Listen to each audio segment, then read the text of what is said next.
I forgot yesterday too. So, okay. Starting over, welcome everybody to day 2 of our annual meeting for the NSDPQC. Our first speaker is Heather Momberg, and she is with us from California, so it is extra early for her. So we really appreciate her being here and being at the top of our agenda. She has over a decade of healthcare experience. Heather's career began as a labor and delivery nurse, which inspired her advocacy for access to MAT services for pregnant women and families. As an advocate for underserved populations, it is vital to innovate healthcare delivery by catering to the needs of individual, family, and community. Upon becoming a leader in her organization for MAT services, Heather utilizes tribal best practices to combat the opioid crisis in American Indian communities, to promote cultural identity for Native American patients seeking recovery for those interested in maintaining sobriety. Heather has supported Indigenous language revitalization and culturally centered care resources as part of integrated treatment options. Heather received her doctorate of nursing practice degree from Arizona State University's Edson College of Nursing in 2020. What a great year to get your doctorate of nursing. So give me just 1 second. We need to turn the TV up so we didn't have echo. Oh, there's the echo. Go ahead.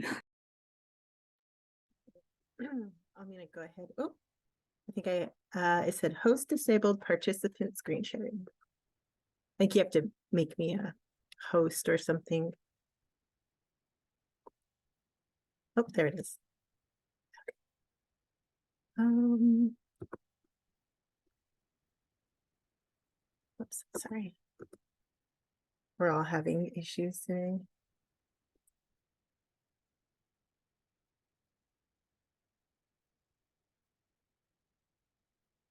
All right, can you all see that? Go to my slideshow. All right, so today's presentation will be about pregnancy screening tools. Again, hold on 1 second. Again, my name is Heather Momberg. I'm a clinical specialist at UCLA's Integrated Substance Use Programs, Regional Technology Transfer and Technical Assistance Coordinator for the Opioid Response Network in the Southwest Region 9. So I cover the Southwest region, California, Nevada, Arizona, and the Pacific Islands. And then there's my contact information. Today's objectives, the participants will learn about the risk for substance use disorder. The participants will understand the importance of communication styles, and we'll go over 1 to 2 screening tools to screen for pregnant women at risk for substance use disorder. And we'll try to apply 1 screening tool today. So I like to begin by sharing my little story. So I started out as a labor and delivery nurse. This is one of my friends sent this to me.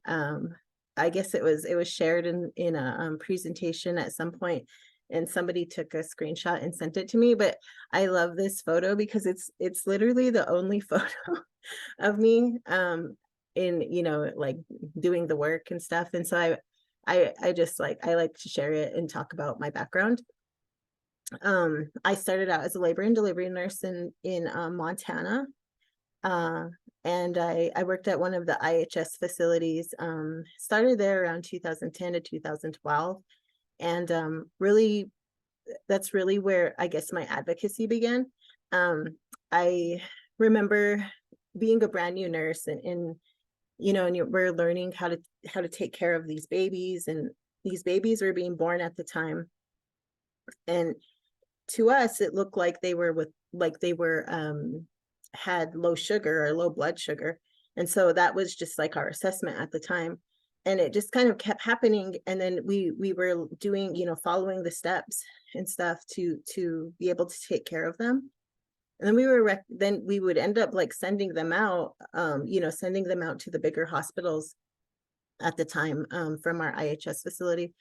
And then they would come back, the pediatrician came back and said, hey, the baby we just sent out, well, the drug screen was positive for buprenorphine. And that was one of the very first times I ever heard of that. And that had to be in around 2012. So it was really interesting. And that's really where, we were introduced to that medicine, as well as at the same time, our facility was trying to become baby friendly. So I'm sure many of your facilities out there may be baby friendly or have at least heard about it. And the baby friendly facilities, they had us at the time, they had us take all of this data in order to become designated as a baby friendly facility. So we were obtaining all of this data as along with learning all of these different steps to becoming a baby friendly facility. And we were recognizing that a lot of the babies or a lot of the data that we were receiving, we had to toss out because there were certain indicators that you couldn't submit the data if they had a positive drug screen. And so at that time we were like, well, it's showing a positive drug screen for buprenorphine, like, that. And there wasn't at the time a MAT clinic in our area. So a lot of the women who were coming in and going through labor or, prenatal care, they were obtaining their medication either outside of our region or outside of our area, or they were getting it from the street, getting it from people who they knew they had it. So it was just a really interesting dynamic at the time, because we were like, okay, where is everybody getting this medicine from, and why? And so it was really interesting process at the time for us, because we really had to learn quick and about this medicine as a perinatal group. And then we had to sort of become advocates in our community. So like, sorry, it's early, it's 7 a.m. over here. Sorry, one second. We really had to learn to become advocates in our community, and really structuring how we approach this as a healthcare team, and how our community approaches this, because our resources were really close. Like our resources in our community were tribal, so we really had to make sure that when we were referring people out, that everybody was approaching our patients with the same respect and dignity that we did, and that we weren't referring these patients out to people who were mean to them, or what have you. So it was really a learning point for us. So that's how I kind of became in this work. In about 2016, I decided to go back to school and learn a little bit more about pediatrics. And I completed the pediatric nurse practitioner program in 2020. And at the same time, my husband and our family moved to California. And I got this opportunity to build the MAT clinic, which I was really excited about, because this facility wanted to build their program, and I wanted to learn more about how to do that. So I was able to really help build a whole program, MAT program down here. And it was just really exciting work, and my heart and soul is just in this type of the work. And it's kind of sort of how I, morphed into a consultant. So just a little bit of background. So communication.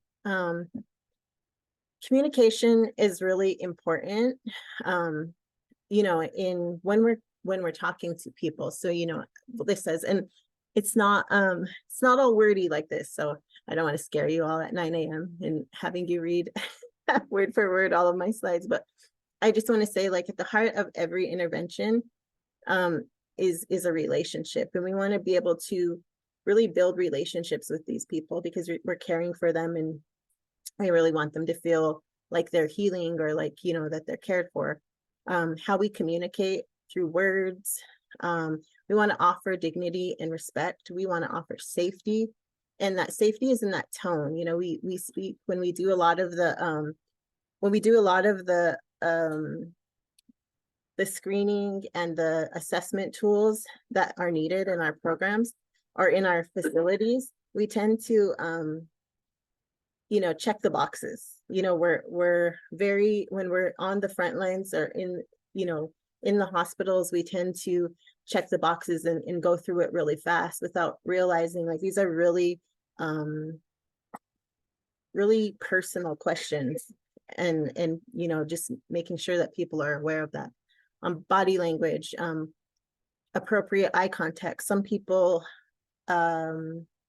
appreciate eye contact. Some cultures, have a little bit more, I don't know if it's like disregard is the best term, but just some thoughts around eye contact that are different. Recognizing stigma injury. What is stigma injury? Reliving that. If you're somebody who's had a substance use disorder for 10 years or more, and and you come in the door again and you're having to answer, you're coming in the door again and you already know that somebody made you feel less than before in regards to your substance use disorder, like that stigma injury is very present and could play a role in how people enter care and receive care. Understanding behaviors such as lying or what appears to be manipulation as survival skills and as an opportunity to develop trust and rapport. So just recognizing that people are just defensive in general. So really taking the time to really help them feel comfortable so that we can just get them to the best care that's possible. Let's go next slide. So prenatal goals. The goal of prenatal care is to prevent maternal and neonatal death and disease. And it's a continuum of care from the moment, that they come into our realm. Prenatal care begins at preconception. It goes through pregnancy, childbirth, and postnatal and neonatal care. And women can come in with a substance use. We see these women at each one of these areas and when they enter. I mean, we have people who maybe have had a substance use disorder in the past who are coming, who are ready, who are interested in having a baby. We have women who come in for their first prenatal visit after learning they're pregnant. We have women who stop and drop. We have women who are out there who are using and didn't go to prenatal care at all and then just come in at the time of delivery. We also have those who maybe delivered out in the field and come in with their baby after birth. I mean, we've all seen people at different levels of this continuum. And so just remembering that, what our goal is here. As we provide care. So I like to talk about the why. Why is it important for us to know screening tools, and why is it important for us to think about how we approach substance use disorder, or why we talk about it? I like to share this slide. This is just shared by the CDC, and it's a demographic slide by race and ethnicity, and it just shows the risks out there of women who had pregnancy-related deaths. As you can see, American Indian and Black hold the highest, while white, Hispanic, Asian, and all women in other ethnic or racial. There's not other than the Black and American Indian populations, there's not very much difference in mortality and morbidity. One of the things that sorry, 1 second. One of the when I say prevention, when I talk about prevention, is 93% of deaths were determined to be preventable, specifically in the American Indian and Alaska Native population. And that's really important, especially I really wish, when I look at this slide, I wish I could have dug more and talked about, but when I developed this specific slide, it was really for that specific population and talking about prevention and just understanding that we're, you know, our job is to help prevent, you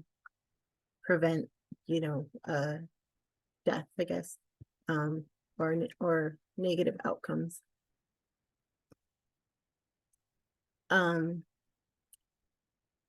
Pregnancy and postpartum opioid use disorder and substance use disorder risk. So in 2015, there were more past year initiates of prescription and opioid misuse among women than men. Heroin use is increasing twice as fast among women than in men. Nearly 50% of pregnant substance use disorder treatment admissions are for opioids. And overdose mortality has surpassed hemorrhage, preeclampsia, and sepsis as a cause of pregnancy-associated deaths.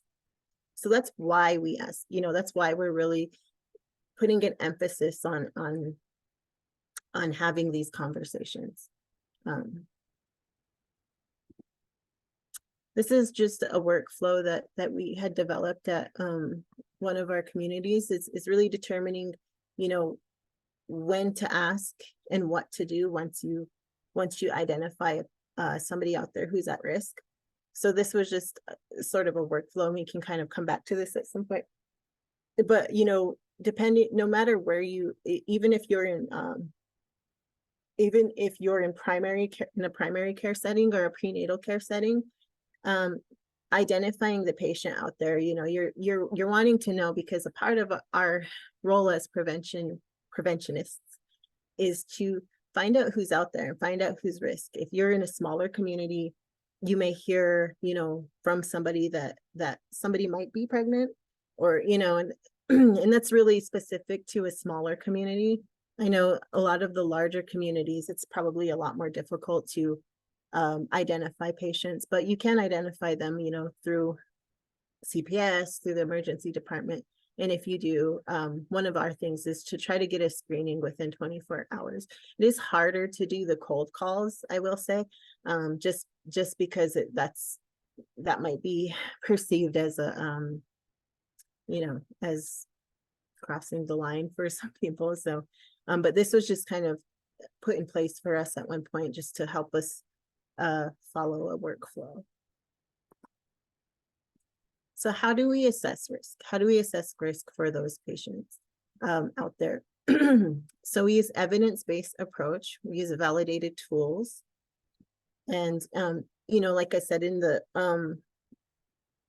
you know, when do you screen? So first prenatal visit, anytime that they're identified as somebody who may be at risk. I'll talk a little bit about that in just a second as well.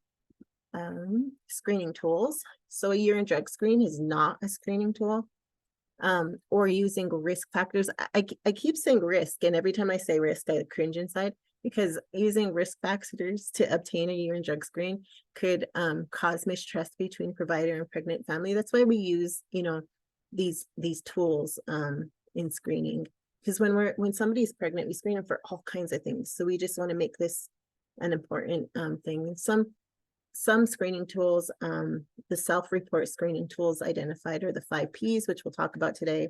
SBIRT.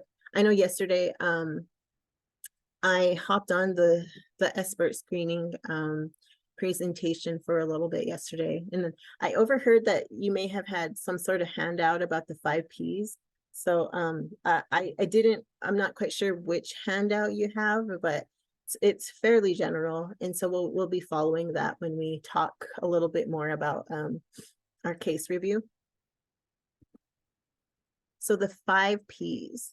The 5 Ps is a screening tool that was adapted by the Massachusetts Institute for Health and Recovery in 1999 from Dr. Hope Ewing's 4 Ps, developed in the 1990s. And it's a series of yes and no questions. It begins with further away. It begins with the parents and the peers asking if they've had any problems with alcohol or drug use. And then it inches closer, assuming that the partner is closer than the parents and peers. And then it begins to ask questions ask questions. Sorry, it begins to ask the questions that are specific to the patient. And the P being the past. So before you were pregnant, did you have problems with alcohol or drug use? And then with the present pregnancy. So in the past month, did you drink wine, liquor, or use other drugs? So those are the 5 Ps: parents, peers, partner, past, and pregnancy. It also identified follow-up questions. So have you ever used opioids, narcotics, or pain medications in the last year? Were they prescribed or unprescribed? Have you used any other drugs or unprescribed medicines in the past year? In patients with positive answers who used unprescribed opioids in pregnancy or unprescribed opioids for longer than 1 month need a referral to MAT. So thinking about the 5 Ps, I wanted to do a case review with you all and see if we can, apply the 5 Ps to the specific case. So I'll read the case. Taylor is a 25-year-old G2P1 who presents to the clinic after being discharged from OB triage 2 days ago. She presented to the emergency department for abdominal cramping and was surprised to find out she is pregnant. Taylor's last pregnancy was 2 years ago, which resulted in a 38-week uncomplicated vaginal delivery. Child Protective Services were involved with her care due to a positive drug screen in her last pregnancy. She has a history of methamphetamine or stimulant use disorder, depression, and anxiety, but otherwise no chronic health conditions. She has no history of surgery. She has not been in to see a medical provider since her last pregnancy. She denies any history of overdose or substance use disorder treatment. Upon review of OB triage records, there's a fetal heart rate of 145. Contractions were non-palpable by the nurse, but the TOCO showed uterine irritability for 45 minutes, which resolved with PO fluids. Vital signs were stable. A urine drug screen showed amphetamines, and oxy, and no further medication was offered at the time of discharge. Her last menstrual period was about 3 or 4 months ago. And Taylor cries, "I didn't know I was pregnant." So thinking about this case, what are some of the P's that we recognize? And I know it's hard to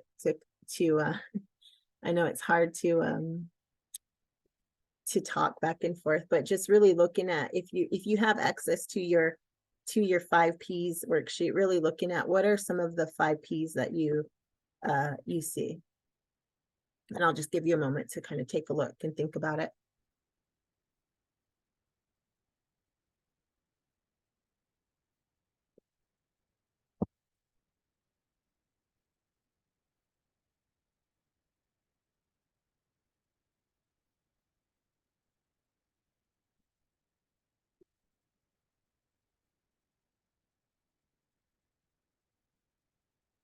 Perfect. And I think, as some of the people in the chat said, past use, present use, and no information about family partner. Great. Emotional health were some of the answers. Okay. So yes, so Taylor's last pregnancy was 2 years ago. So that little segment shows that there was past history. And then I wanted to talk about a little bit about so the urine drug screen. So assuming you're looking at the review of the records, this is really interesting for us to think about. When you're looking at the review of the records and you're oh, Abby is messaging anyone on the, okay. When you're thinking about a case and you're thinking about, you're the nurse who, okay, you know all of this, you identify that there's past history, and you identify, because of the urine drug screen, that there's a methamphetamine, amphetamine, that there's a positive drug screen, but nowhere are you seeing that she actually identified drug use. So this is really important. This is where it gets a little bit uncomfortable for some people. Because now you're tasked to talk with them about it. So even though we can do the 5 Ps and assume, that there's past and present just in an objective view. The biggest, I don't know if it's maybe barrier that nurses, even myself, when I was beginning to care for these patients, how do I talk to them about it? And so really just taking time to talk to them about it. So we'll kind of talk about that. So not only are we wanting to ask these questions, but we also want to think about how are we responding to the answers. And I'm not quite sure what tool that you guys have in your hands. As far as, I'm not quite sure what tool you have in your hands, but there was a tool that was available that provided responses for you to have. So I want to think that maybe this is the tool that you have in your hands, but if you don't, this is really a nice tool to have because it shows possible answers that could help you if you're struggling a little bit with how to respond to people. Okay. Yeah, so like if it's if the risk is like just maybe the parents or the peers, saying thank you for sharing, and then discussing increased risk. If it's closer to the patient, assessing the risk. And if it's the patient, talking about, doing a brief intervention, maybe contacting the social worker. This says starting the checklist, but I think this is just probably specific to the organization where I saw this one. So knowing your community. Knowing your community is really important because that helps you talk with the patient. It helps you, what resources are available. We should know that, on the top of our head when we're coming on board, who's out in the community that I can talk to. Do I have cards? Do I have pamphlets available? Is there a direct contact in place with the people that I'm referring to? Telling the patient, the biggest thing with this demographic is they have this, especially maybe if they've not had referral to child protective services or, something of that nature, or maybe they have and maybe hadn't had the best experience, just letting them know. And this is probably specific to organizations in how they process these specific calls. But, if you are going to make a referral to a place like CPS, just like letting the patient know. And what I've done in the past was just letting them know, like, I know it sounds scary, but they're a support to you. And just really trying to reinforce that they're a supportive service and they're not, it really just helps kind of reframe their thoughts around what CPS is. And maybe, and when I say that, I think for my organization, when we were,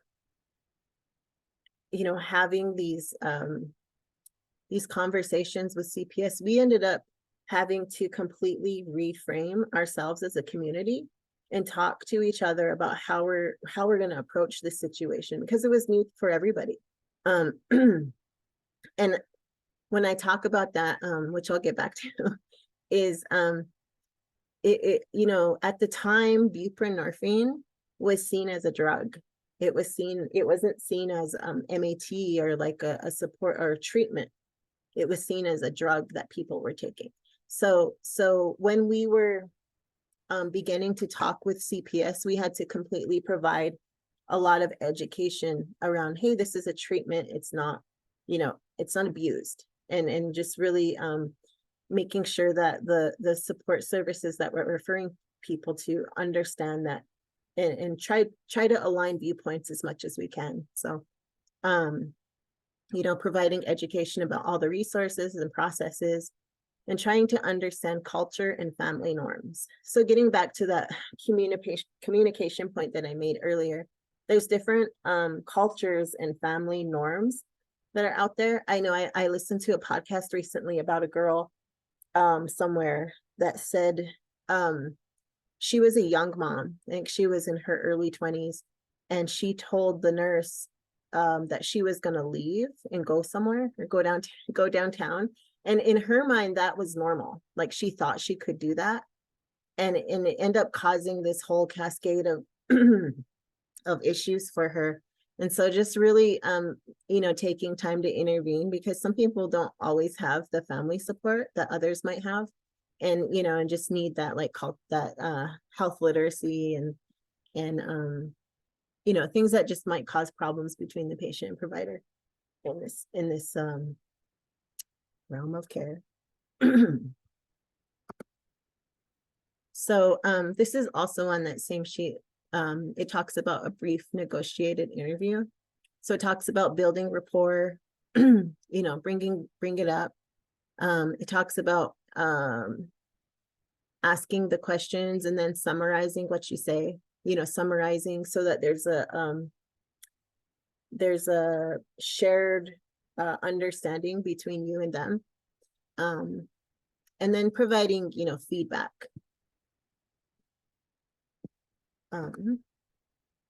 It also has a readiness ruler, like and it determining if a patient's ready for change or if they're not ready, and these are just tools that'll help you determine what they're ready for as far as intervention, and really thinking about taking some action plans to get them to that next step in the referral process.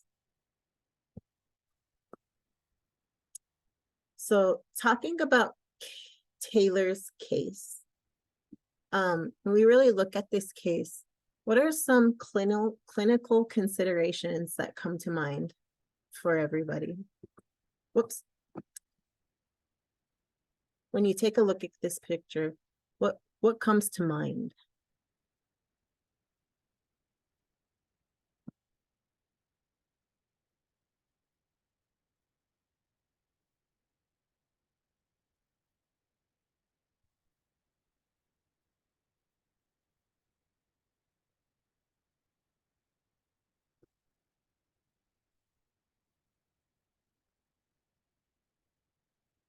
Status of health insurance.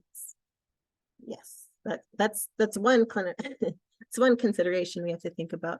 What is it when you're thinking about this this patient, you're looking at, maybe you're reviewing their their records, what is something that sticks out to you?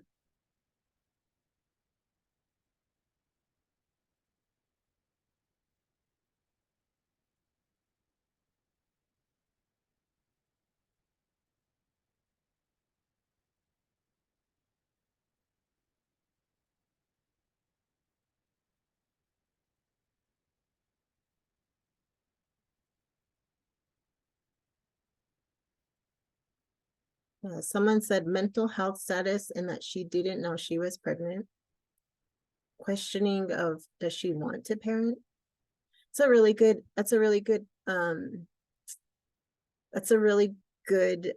point about if she's wanting to parent. So when I was reviewing just my resources, it was really interesting to show that they actually use the 5 Ps for people who are hoping to adopt. They actually encouraged people who were hoping to adopt a baby to learn the 5 Ps and use it as a tool of communication, which I thought was interesting, because that, it's not always something that we think about. Somebody said, want to help her be able to come in for prenatal care. Yes, for sure. So one thing when I think about this case, I think about what caused her to come in. What caused Taylor to come in to the clinic? So she came in probably because, it looked like she showed, although we can't see her chief complaint, it looks like she showed that she was in OB triage.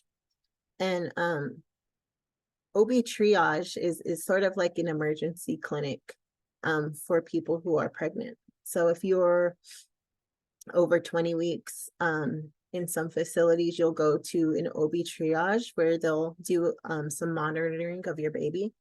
So she came in and it showed that they did some monitoring of her baby. It showed that there were non-palpable contractions, but there was uterine irritability. And so when you're thinking of that, and maybe you're the case manager, maybe you're the nurse in the prenatal care clinic, but thinking about, ooh, well, I wonder what caused her to come in. If maybe she's not, of course, not drinking enough water. Maybe she's sick. Imagine they did a lot of those tests, but maybe she's withdrawing.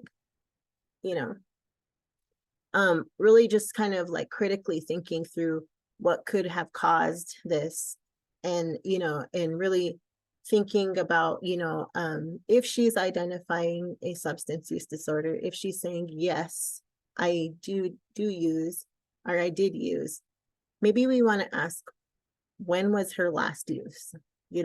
Once you identify with Taylor, okay, yes, she's positive for this screening, we've kind of talked through some of these thoughts. But as far as like a clinician and really thinking through this case, we want to be able to make sure that we know when she last used, because we do know with medications like opioids, which she was positive for, that maybe it's caused her to go into some sort of a withdrawal, which could have caused her to come in. And then at that point, we have an opportunity to intervene. Yeah, and maybe she is trying to stop now that she knows she is pregnant. And I think this is a really good opportunity to intervene and to make that referral for MAT services, depending on her use and what might be the best goal for her personal care. What are some, so now that we know that she's maybe using and using opioids, what's a good treatment plan for her?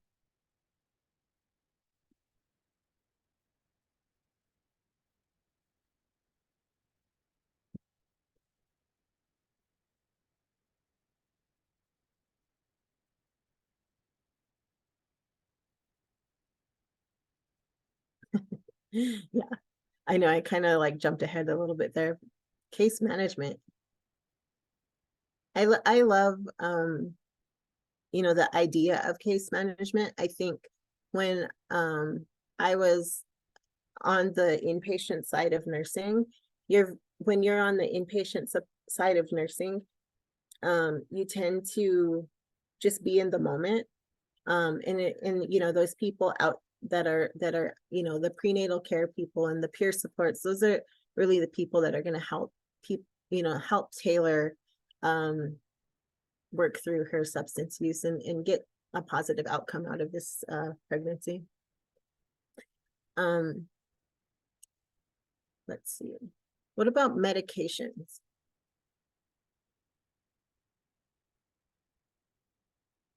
What medications are available in your region?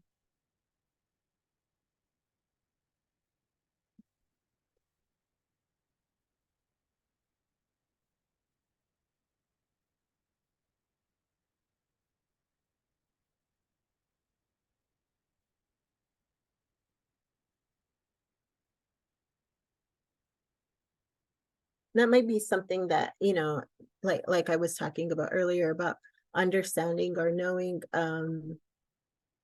understanding or recognizing what your resources are and just learning a little bit about it. Obtaining enough information about MAT, about the medications in MAT, just to have that elevator speech, that small segment of information, because it's a lot to take in, especially if somebody is tearful, didn't know they were pregnant. Now you're supposed to go here, here, and here. Just knowing a little bit about those medications. A lot of times people will say, well, MAT, but they're not really understanding what MAT is and what medications are available there.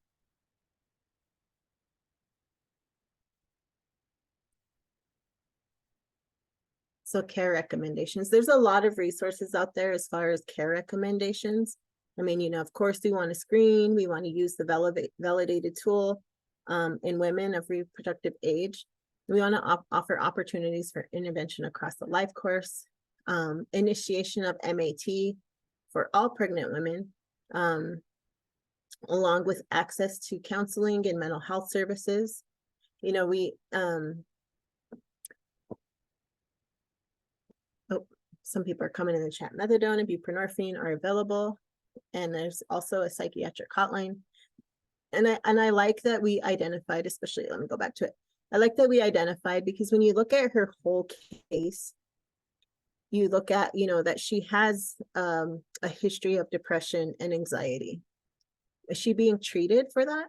And so I think, you know, just understanding her whole spectrum will help us to help herself, I suppose. But yeah, definitely wrapping in supportive and mental health services. Another thing is the neonatal opioid withdrawal syndrome. A lot of times, you know, and I'm sure, you know, if you already have access to methadone and buprenorphine and MAT in your region, really taking the time to educate moms about the potential for withdrawal and what that might look like. Even breaking down the neonatal opioid, you know, I'm not quite sure what everybody uses. I know at the time we were using like the Finnegan scoring system. So what we would do is I would take that out and just show the mom, you know, what the nurse is looking for. So that way, when they go into delivery and they see a nurse coming in to do an assessment, they're understanding what they're doing, you know, and that kind of creates, it helps them be more involved in that care, and helps them understand what you're looking for. And then also, you know, opioid use disorder is a chronic, relapsing, and remitting medical illness. And so, you know, just it, you know, helping to get them to the resources will help them on their way with that, even if, you know, they do use again at some point.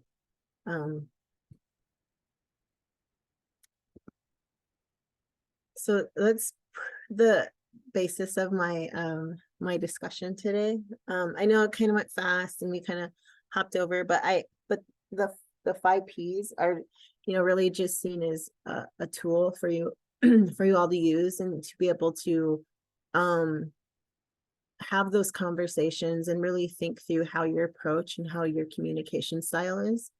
And I guess I'll open it up for any questions that you have available.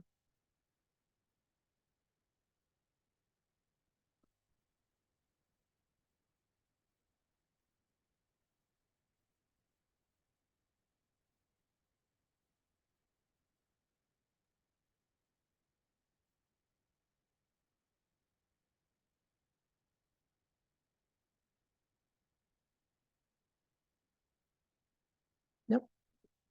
So far, no questions. Okay.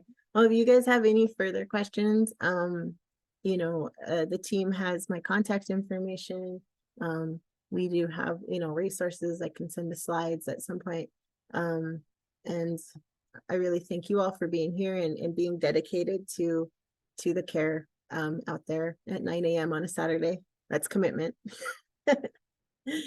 There are no questions. That's the end of my little talk, and I hope you all have a good weekend.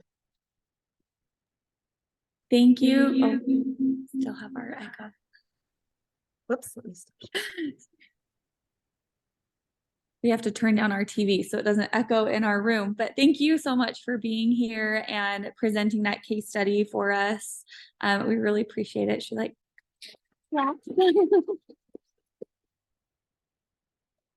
Have a wonderful rest of your day. Thank you. Thank you, Heather. Okay, so next up, we, Abby, do you want to do the resources now, or should we do our interactive training? What would? It's up to you.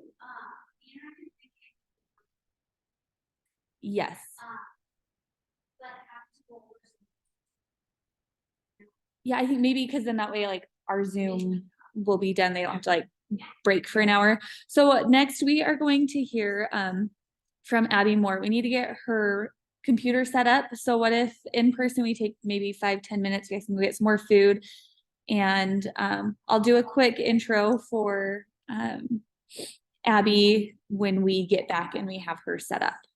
So give us like 5-10 minutes, and or probably closer to 5, and we'll be back.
Okay, welcome back. We are getting ready to start. So our next speaker is Abby Moore. She is been working in the technology transfer and provider education since 2018. She is currently a technology transfer specialist with the Opioid Response Network, where she is able to work with providers across HHS Region 8 to implement evidence-based practices to their organizations. Abby also worked on a Foundation for Opioid Response Efforts grant that focused on rural community education surrounding opioid use disorder during the prenatal period. And I just need to give one last shout out to Abby Marvis for coming and presenting and really helping get all of our other guest speakers here with us today. Like, this was not possible without them and their connections. And so I'm just so appreciative of them and just want to make sure you guys get your correct kudos because you have definitely earned them. But I will mute now and I will let Abby take over. Thank you so much. I'm so happy to be here. This is a population that I have loved to work with. I worked on a previous grant called Don't Quit the Quit, and that title came from your brain literally changes while you are pregnant, and it changes your motivation, it changes what your goals, your thoughts, everything changes during pregnancy, and it's such a window of opportunity, as that flyer says over there, to engage folks into care and to make changes for better healthy outcomes for them and their children and their families.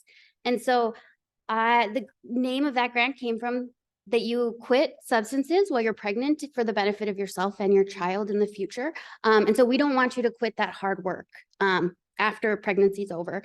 And so that's where that name came from. And it really is the thought that we want folks to not only value themselves during pregnancy because they have a child or an impending child possibly, and we want them to value their care and their healthy lifestyle after pregnancy too. And so that grant was focused on provider and community education surrounding the risks with substance use during pregnancy and postpartum. As Heather talked about, postpartum for women is a very challenging time.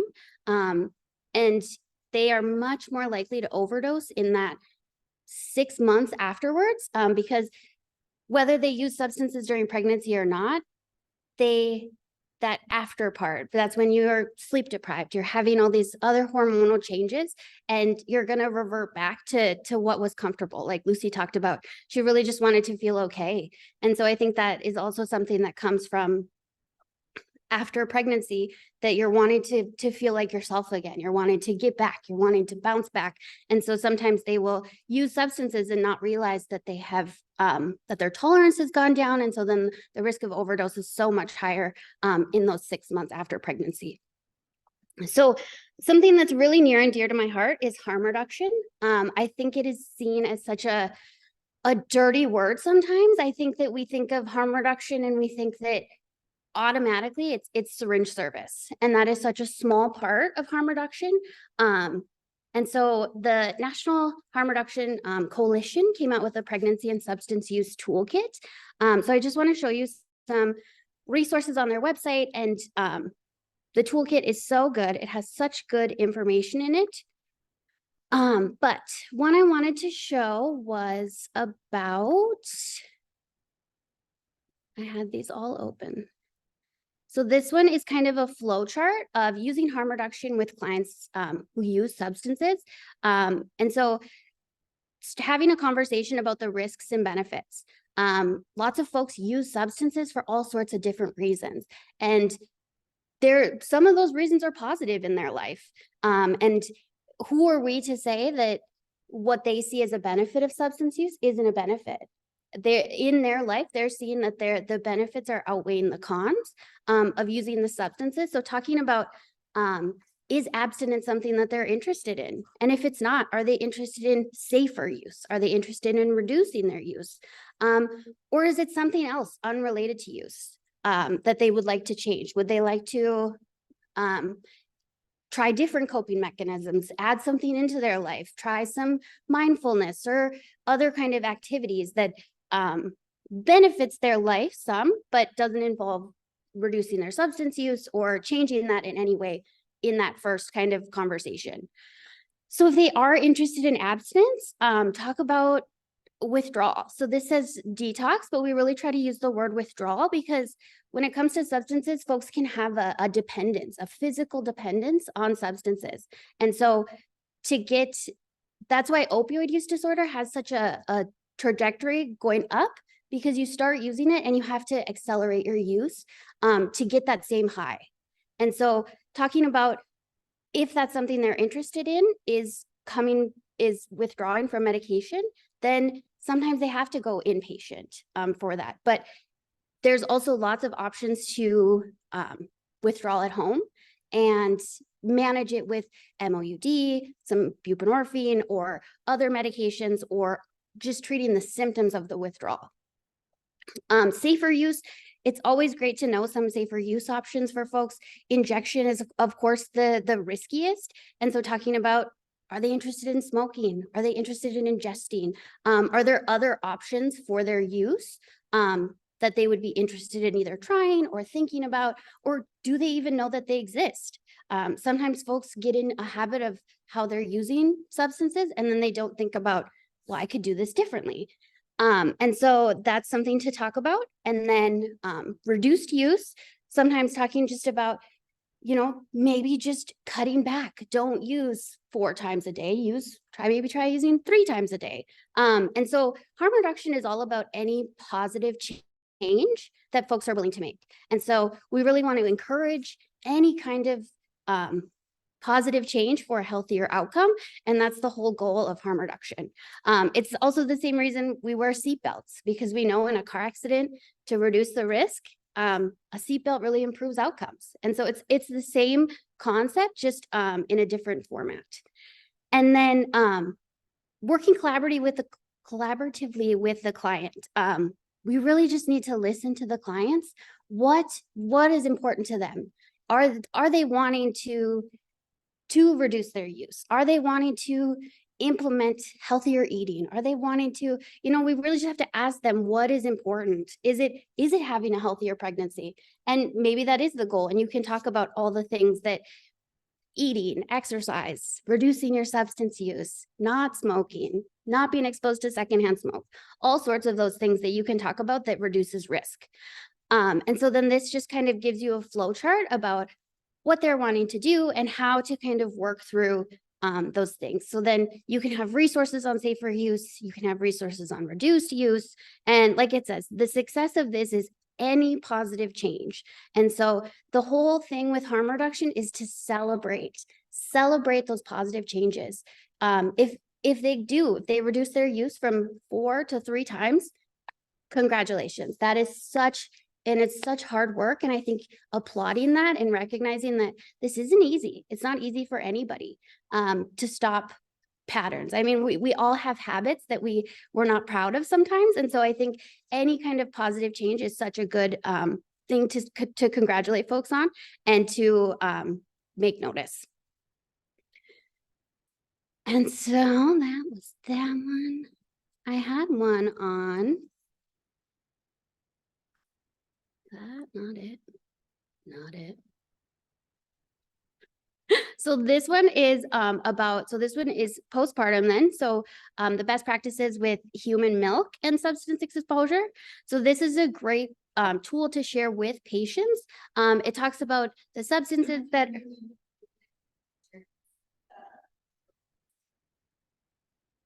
Oh gosh, you're right. New share, this one. There we go. Now, perfect. Okay, so this one kind of goes through each substance and talks about the best practices. So alcohol, pump or feed before you drink, wait 3 to 4 hours after each alcohol serving before providing milk to the baby. And then it actually has a little blurb about the evidence there too. And so not only are you saying that this is the best practice, but here's the evidence to show that this is why we have that best practice. And so not only are you saying, it's not just your word against theirs to say what is better or not, it really shows that there is research and there are evidence to support these best practices. So this is a really great tool to share, not only within your clinic, but also with patients so that they can, and it also doesn't, this isn't a thing that says that we are thinking you're using these substances. It's really just a general education for them, friends, family. And it doesn't have to be that we think you should have this. It can be, these are just some educational tools that we have, and we would love to share them with you for you or for friends and family, just so that everybody can be, have the same education. So next one, I wanted to share about what a urine drug screen tells you. Heather talked about this a little bit, but urine drug testing, what does P tell you? And it doesn't tell you a lot, actually. So knowing the limits of the screening tool and how results should be interpreted. Before doing a test, ask why you're doing it. And so that is also checking your own bias a little bit. Why are you calling for this test? And what are you going to do with the information that comes out of it? And is there a reason why clinically that you are asking for that test? And so will the results change the course of treatment or the plan of care? Somebody's in the chat box. Yes. Ashley and Allie, I will share all of these resources in a list after today, and they will all be linked to the website, so they'll all stay up to date, and I can share everything we talk about today. So this one is, and this is a poster you can put up in your staff work area, in your office, just things to remember and to think about what information will it give you that a thorough patient history won't. Did you talk about what it means to give informed consent? Does the patient know what you're screening for? In completion, do they know everything that you're screening for with a urine drug screen? I know a lot of folks think that they're testing for protein. I know that's something they commonly test for in pregnancy, but understanding that this test also is going to tell us X, Y, and Z, and communicating that to the patient before you do the test so that they can give some consent for that. And then, so a urine drug test doesn't detect psychoactive substances. It looks at their metabolites. False positive and negative results are common. If it is positive, confirmatory tests must be done. So even if, and then talking about that with the patient, even if this comes back and it does have a positive result for substances, what does that mean? If it is positive, these are the steps that we're going to take. There will be confirmatory tests. There will be other things that we'll do, but ensuring that the patient understands the whole process and the outcome after the testing as well. The language of clean and dirty too, which you mentioned. Yes, yes. And it is so important. Marvis and I just talked about this yesterday, that the use of clean and dirty is so subjective. And I think if you just positive and negative is such an easier way to look at it. It's either positive for substances or it's negative. And so the clean part just assumes that if you're not using substances, that you are clean. And that's not true. We talked about that yesterday in thinking about our own bias, and that people who use substances aren't inherently dirty. That's such a, and then it just gives you such a different picture in your head if you think about clean and dirty for folks. And so it's always better to use positive or negative or expected or unexpected. Those are always good options to use in those situations. Yes. And a urine drug screen doesn't tell you when the substance was ingested, how much was ingested, if it was their choice to ingest the substance. And so again, it's always important to just ask some questions and to explain the limitations of these tests for folks. That even if it comes back positive, this is not an automatic, it's not an automatic call CPS. It's not, just giving them the context to what this test is going to be. And then here is for harm reduction strategies for parents. And so to talk about with parents some harm reduction strategies. And so these are good things to mention for folks who are wanting to either reduce their use or even just examine their use. So talking about recording how much you use. This can always be helpful if there's ever an overdose. If there's ever a time when I'm not sure. But just bringing attention to how much they're using. Sometimes folks don't even have an idea how much they're using, what they're using. And so just keeping a record of that, and then you can they can go from there if they want to reduce, if they're wanting to change anything. Setting limits on when and where you use, like waiting till after 5, or only using at home or with a trusted friend. Those are always, especially with opioids now, that's one of the biggest harm reduction tools, is to never use alone. And there are phone lines out there that you folks can call. There are other options, but never using alone is one of the biggest harm reduction tools you can tell people. Because if there's an overdose and they're alone, there's nobody there to provide naloxone, to call 911. And that's how you save people's lives. Making a list of the risks and benefits. So like I said, some of the pros and cons, and sometimes folks don't even know why they're using them. They just get in a habit of, this is what I do. I need to do this to feel better, to maintain life, to maintain my whatever it is they're using substances for. And so to kind of break it down into the pros and cons, talking about, yeah, it makes me feel better that day, but the next day I don't feel good, or I have to do X, Y, and Z to ensure that I can afford substances, and how much money folks are spending or what they're doing to obtain substances. So thinking through some of those things. And then also talking about the switching to safer methods of use, setting some limits with alcohol. You can always have folks have a drink and then a water, kind of doing some substitution for, you have one drink, you have some water, or you only drink a drink over an hour, or other things that folks can kind of set limitations on their use that feels good to them. Making a safe plan for transportation. A parenting plan is always important. Making sure they have childcare, something to think about. And then support groups, peer support, AA, those things are always also good. Even if folks aren't wanting to enter treatment, a list of resources like meetings or peer support are always good, that then they can seek out if they want to. And then also encouraging healthy foods, getting enough sleep, exercise, drinking water. Those things are also important to ensure that you maintain a healthy lifestyle. And this is something you could share with patients as well. Oh, now get this. So now I'm going to show you some information from the toolkit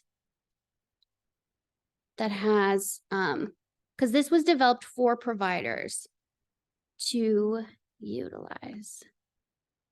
Oh my goodness. Too many tabs. Maybe. Nope. My own technical difficulties here. I can't even find my main window. No. Any questions so far? Mm-hmm.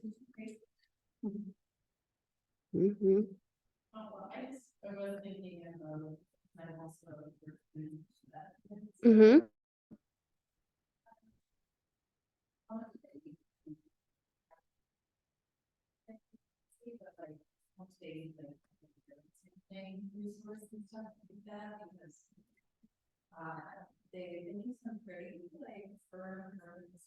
They do. They do.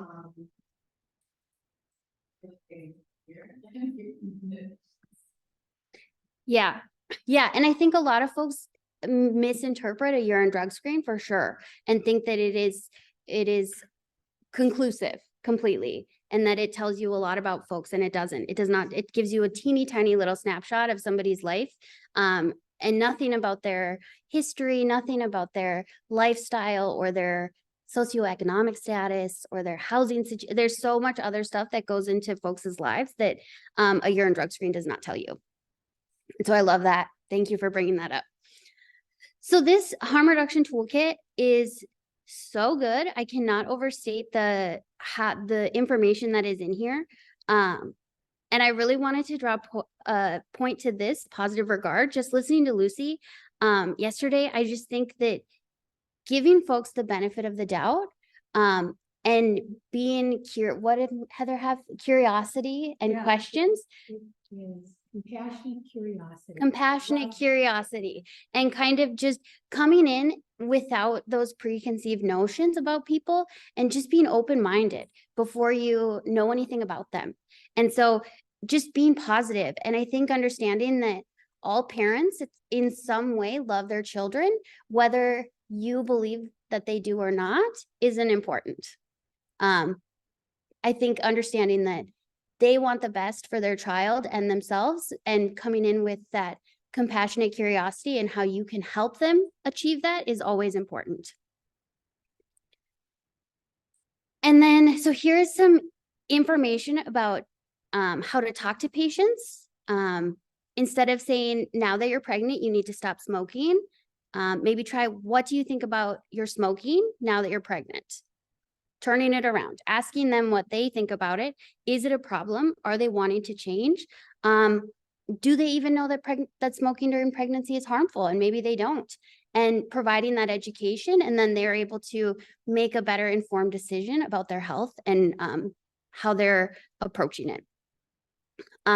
Instead of saying, if you loved your children, you'd stop using, say, I know you love your children. What can we do to help you parent them the way you want to? And asking them again, how do you want to parent? Do you want to parent? Is this, and how can we help you do that? Is it supportive treatment? Is it peer support? Is it more, getting into AA or other meetings or other support kind of things like that? And then you'll probably lose custody of this baby too. We talked about the woman earlier and how she had a child previously that we didn't know if she had custody of. And so we want to make sure that we are being cognizant of those things, and that understanding that because they had a child previously that is in care, that automatically now this one is the current pregnancy will also end in care. We just want to make sure that we are supportive of people, because it is so traumatic, I think, to have your child ripped away from you, especially if it happens in a hospital setting, and then to be back in that situation and how a person would react in that. If they've already lived that and they had a negative outcome where their child was removed, or they had some stigmatizing things said to them and not great treatment, it's so important to think about that and make sure that you can give them a positive experience, even if it is just, we're here for you, we care, and we want to provide the best care for you. And so some motivational interviewing methods, the asking permission to talk about things, making sure you use open-ended questions, providing education, and then listening to them. I really think that's one of the biggest. Some stigmatizing language we want to stay away from. The biggest one that I have to talk about is babies are not born addicted. And I have to share that there was a presentation I heard where the person talked about how the second you see a newborn baby choose shooting up heroin on the street instead of breastfeeding, you can say a baby is addicted. Because a substance use disorder is a behavior pattern, and babies don't have behavior yet. They can have dependence, they can go through withdrawal, but they are not addicted. So if you take one thing away from this, please do not use the term addicted babies, because it is not true. And then we always want to be sure that got clean. We don't want to use that. No longer using drugs. Medication replacement therapy, that's not used much in the United States, but in Canada, it is a common phrase. And so we want to make sure that we use medications for opioid use disorder, medications for alcohol use disorder, and medication-assisted therapy used to be a common term, MATs. But we really want to drive home the fact that medication can be the treatment. Medication doesn't have to assist any other treatment. Medication can be the treatment. And if that's all folks want to engage in, is that part of treatment, that is completely okay. And we need to support that. And so making sure that you talk about it in a way that this isn't just, this can be the whole treatment if that's what you want. Stigma, again, making sure that we don't use derogatory terms, we don't use junkie. That I just think those words are so, it just paints a different picture for folks. And if we're painting the picture in our minds, then that's also the picture that's painted in their minds about themselves. And so understanding that we want to build them up just as much as we want to, and that's going to encourage them to come back. If they're feeling welcome, if they're feeling like they can talk honestly about anything happening in their lives, that will make folks continue to come back. So this just, again, trauma-informed care, talking about birth, and then they have doulas. I attended a training to become a postpartum doula. And so I think doula care is so important, especially in the postpartum part. Because again, you see women at delivery, and then I think 6 weeks later, and then that's kind of it. And so a doula is such a low barrier care for folks to send a text to. They even offer some online doula support for folks to do kind of a group doula meeting. And so there are all sorts of options out there for folks to participate that is a little less daunting for them to engage with care. This also talks about ending a pregnancy and harm reduction here. Again, tips for a healthy pregnancy. We want to put harm reduction in a bigger conversation of within pregnancy. I think we talk about you're not supposed to eat lunch meat. You're not supposed to do all these other things during pregnancy, but also talking about ways to reduce the risk. So if you are going to engage in risky behaviors, how do we reduce the risk of a negative outcome? Here's the poster we went over. And then this actually goes through all of the substances and talks about what it looks like, what treatment could look like, alcohol withdrawal. Alcohol withdrawal is the only withdrawal that is life-threatening. And so it's important for folks to understand that if you are going to withdraw from alcohol, that it can be life-threatening and that you do need medical treatment if that is something you're going to pursue. Benzodiazepines, cannabis. There is lots of good information in here. Opioids. So this goes through all of these. I don't want to make anybody sick.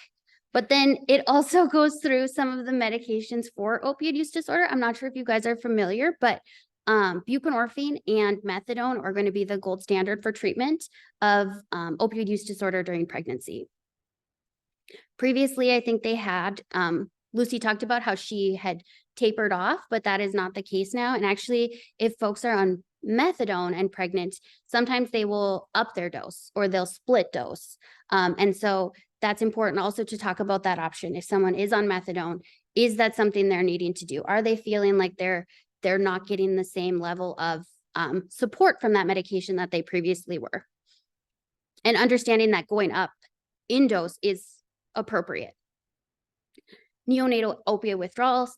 I loved that Heather talked about showing the screener to the patient before they even deliver and talking about what are they looking for. Here's what what's included in this screener. And here's if it was past this is the outcome, or this is the treatment plan, and talking through all those things so that they come in for delivery in an informed way and they understand what's going to happen, and not for it to be a scary situation, even on top of their fears that I'm sure they're already having. Overdose in pregnancy. You can use naloxone for folks who are pregnant. Naloxone can be used within any populations: children, teens, adolescents, elderly, pregnant people. And if they are not having an overdose, it's not going to do anything. So naloxone is a miracle drug, as Marvis would say. They have a poster on it. So again, lots of information. And then also talking about testing substances. This is something that is coming out now, that fentanyl test strips are available. They have xylazine test strips that are available. And this can save people's lives because the drugs that are coming in are not always what they're being sold as. I heard of an overdose that a teenager thought they had bought a Percocet, took it, it was fentanyl, and they overdosed and unfortunately passed away. And they had no idea that that's what they were taking. And so understanding what substances you're ingesting, and testing them if you have the availability to do that. Goes into stimulants. So this is a wonderful product, and I will share this with everybody. And then I had one other. Who developed that toolkit? Where did that come from? The National Harm Reduction Coalition. Okay. So they put it out in 2022. But the perinatal harm reduction is its own thing too, I think. And for the folks in South Dakota, this is a list. I found this online. This is, oh, I gotta share it. Folks on Zoom. So this is a spreadsheet of all the services in South Dakota, and it talks about where they are. It has a website, an address, a phone number, and then it talks about the services they offer: prevention, outpatient, day treatment, low intensity. And so I think these are based on ASAM. And then, yeah, you can see where they're at.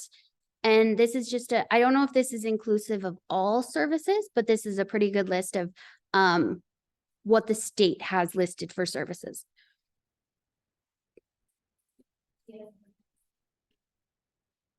And I'll share this in the resource list too.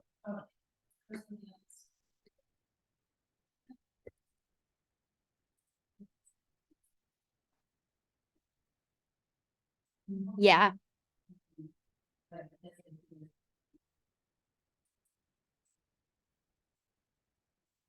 Yeah.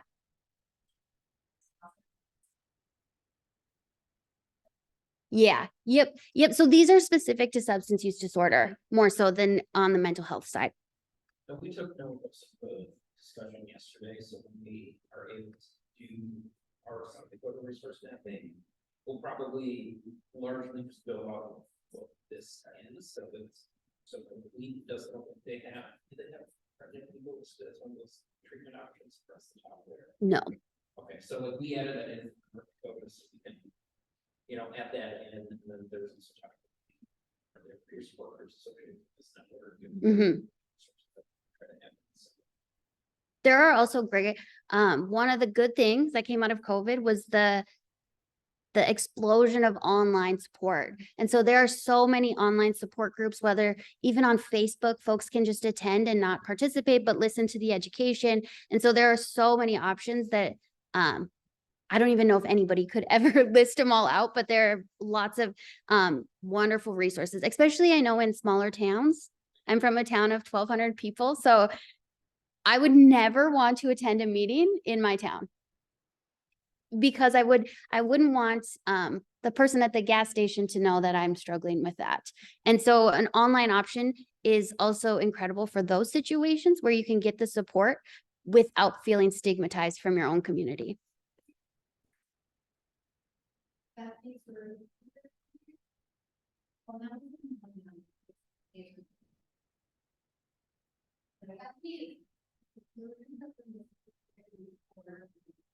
Oh, Wonderful.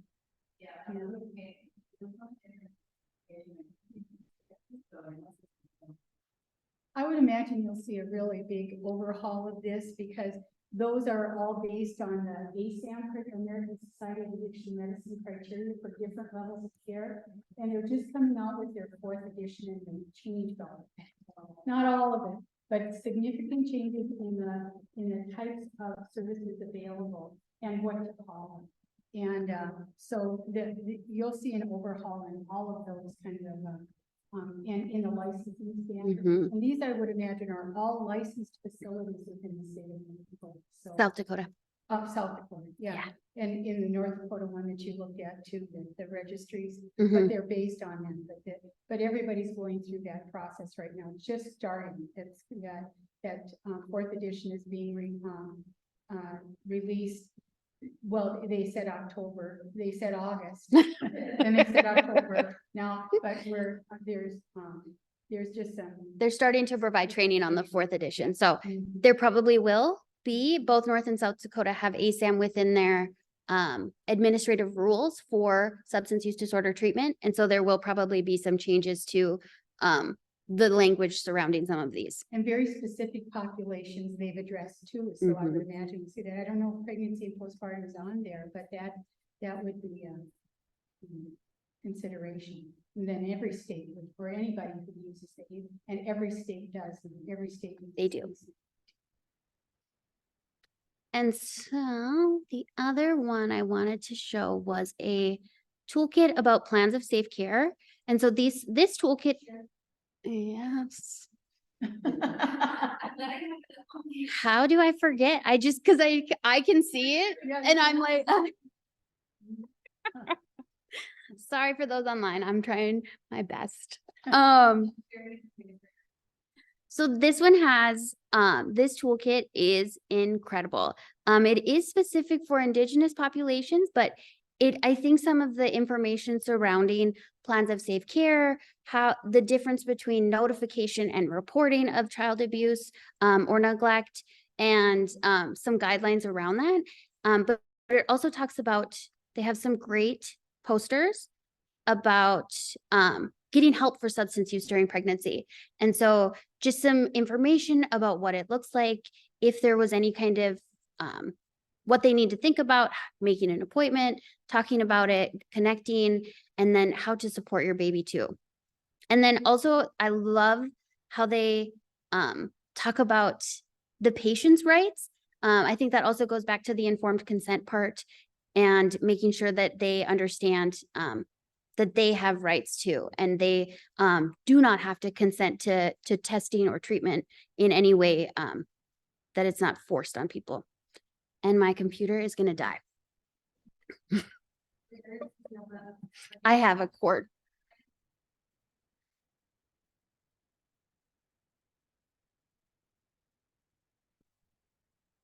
Is there an outlet? It's on the TV.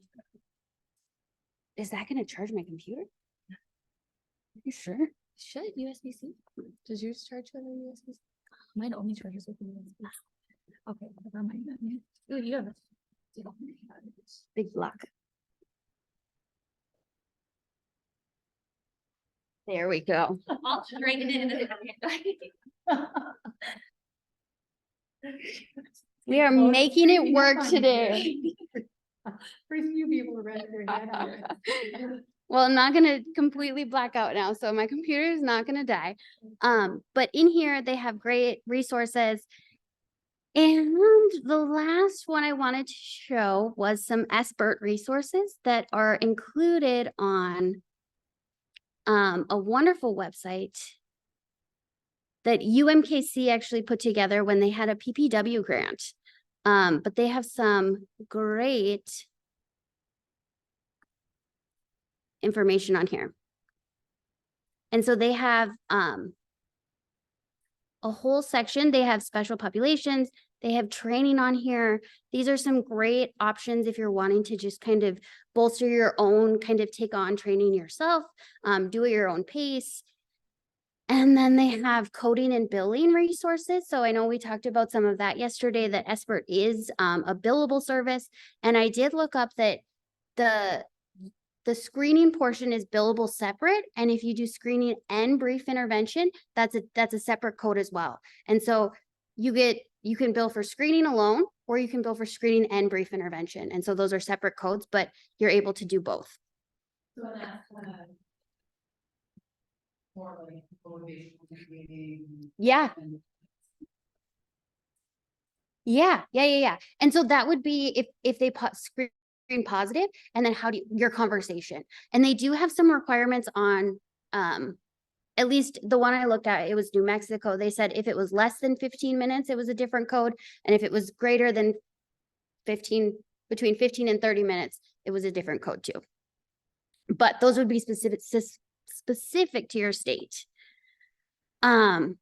Substance use, so some resources about substance use, what substances are being used, some of the things, the emerging topics. We talked about xylazine, we talked about the fentanyl, of course, and then medications, referral to treatment, and then implementation of SBIRT is they have some great resources on how to implement into your workflow. And then they have some overdose education as well. And then these videos that they have on here show kind of go through the separate parts of SBIRT and then talk about, they show you some case studies that they have as well. And I think that's it. I think those are the big resources that I wanted to show. I have lots of other ones that I will share in a resource list, but I don't need to bog you down, which is showing you online, and we can have a discussion about working through SBIRT, I think. Yeah. Any questions? Yeah. Are there any resources you want that you have that you're thinking about that would be helpful? I feel like I have a whole resource library in my head. And so if there was anything specific, I would be happy to pull something up or see what I have available. Give online a minute to see if anyone has questions.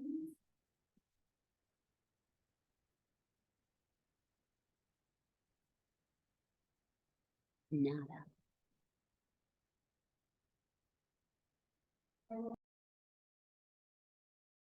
To our in-person. Okay, so thank you all. Thank you, Abby. You are just a gem. And I will make sure that we get that resource list and the slides, and we'll get them all put together nicely and sent out to everybody that joined on Zoom and in person and registered. Oh, did you see Ashley's comment? Okay. Management of pregnant women on MAT during labor and postpartum. Yes, so I can get you some resources on that.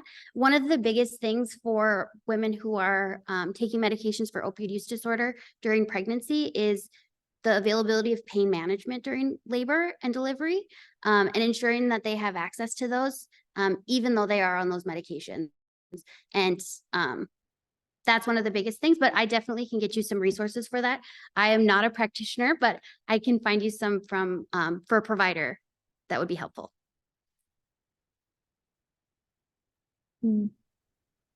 Awesome. Thank you so much, Abby. And thank you everyone for joining on Zoom.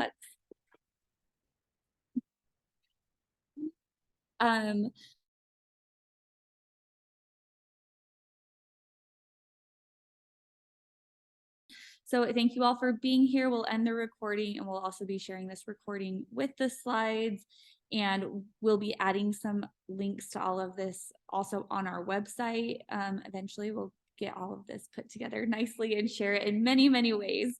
But thank you all for being here, and I hope you have a great rest of your Saturday. It is Saturday.